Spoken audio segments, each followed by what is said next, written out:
But you cannot become yourself unless and until this Sahasrara, this brain is opened out and the Kundalini becomes with the one with the Param Chaitanya.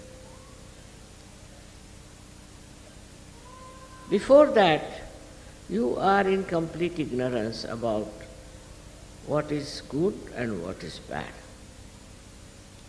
Whatever you think for this brain is good, you do it. But whatever is really good, you do not know. Because you do not know the reality. Now we have to understand the consciousness that we have. Consciousness of being alive, consciousness of so many things we have.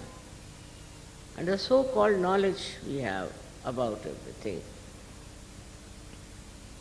All that consciousness is stored near the liver, for your information, by this diaphragm. But then this consciousness starts rising, higher and higher. Then you become aware. In the evolutionary process, you become aware of things. Without going through your brain, you just become aware. And how? Not by thinking, not by understanding or seeing, but you become aware because your brain has now started working in a manner that's very, very sensitive. So you just become aware of some sort of a fear or maybe some sort of a goodness or anything.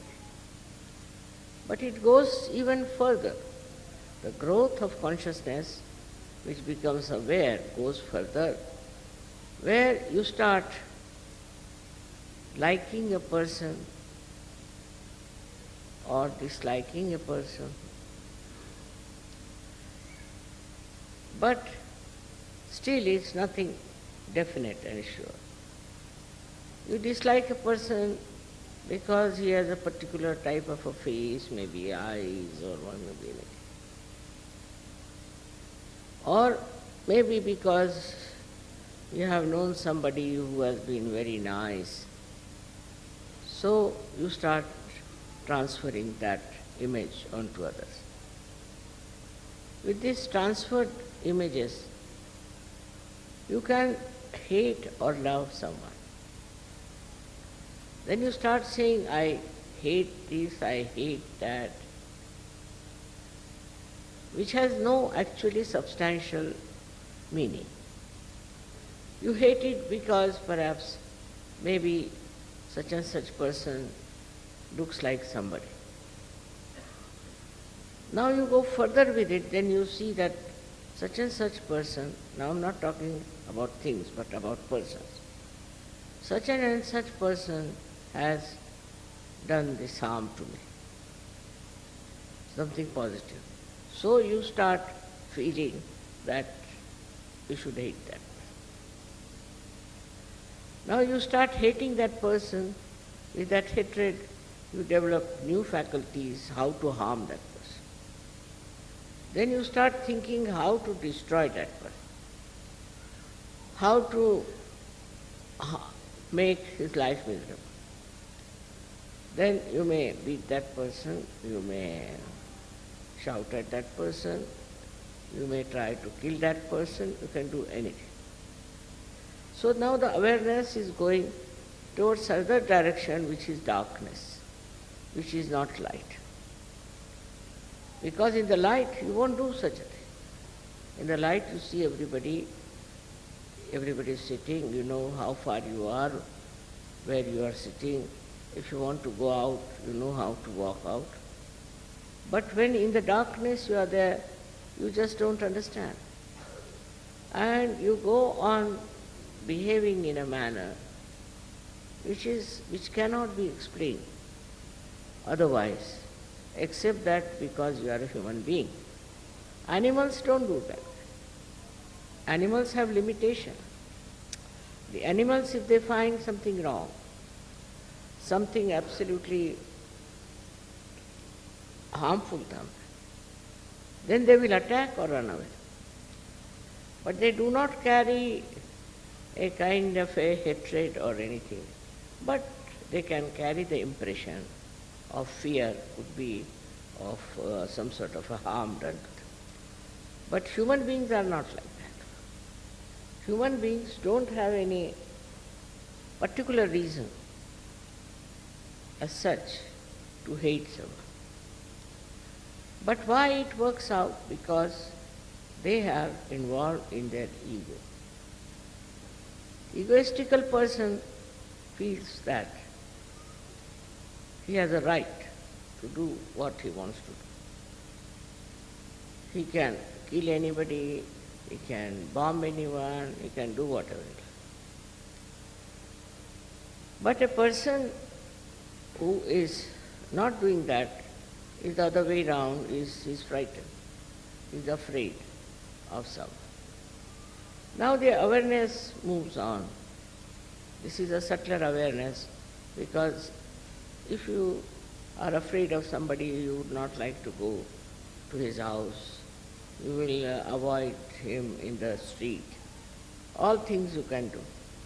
So all this kind of knowledge about other human beings also accumulates in your mind. Then this thing starts working on a collective level. Because you think this group is very bad, they are good, these are bad, they are excellent, like that. It works. In your own mind, you think that somebody has a group and the other group is better or that group is better. And collectively then you start working out your whole temperament, your awareness. Like once people decide that, say, for example, that black people are to be finished. So all the white people can join together. Or like at the time of Hitler, he decided that all other human beings but Germans were useless. So he gathered people around his thought and ideas, and this collective awareness just comes to, I don't know how, but it enters into the minds of men. They never challenge it, they never ask it whether it is correct or not. So this grows more and more and more, and then it becomes like a country-wise, you can say, an awareness of this kind of a feeling. But whether it is correct or not is not understood, is not known.